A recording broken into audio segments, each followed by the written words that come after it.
ইরানের বিভিন্ন স্থানে যুক্তরাষ্ট্র ও ইসরায়েলের চালানো অতর্কিত ক্ষেপণাস্ত্র হামলায় উত্তেজনা চরমে পৌঁছেছে। শনিবার রাজধানী তেহরানের কেন্দ্রস্থলে অন্তত ৩টি বিস্ফোরণের শব্দ শোনা গেছে বলে জানিয়েছে দেশটির গণমাধ্যম। ইরানের বার্তা সংস্থা ফার্স নিউজ এজেন্সির তথ্য অনুযায়ী রাজধানী তেহরান ছাড়াও ইস্পাহান, কোম, কারাজ ও কেরমানশাহ শহরেও বিস্ফোরণের ঘটনা ঘটেছে। তেহরানের ইউনিভার্সিটি স্ট্রিট ও রিপাবলিক এলাকায় একাধিক ক্ষেপণাস্ত্র আঘাত হেনেছে বলে জানানো হয়েছে।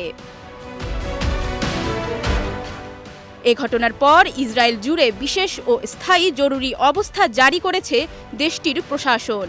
পরিস্থিতি ঘিরে মধ্যপ্রাচ্যে নতুন করে বড় ধরনের সংঘাতের আশঙ্কা দেখা দিয়েছে।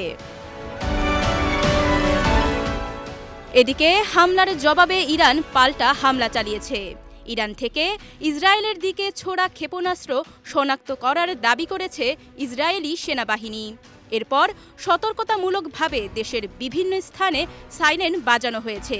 ইতোমধ্যে কিছু গণমাধ্যমে ইসরায়েলে বিস্ফোরণের খবর প্রকাশ করা হয়েছে।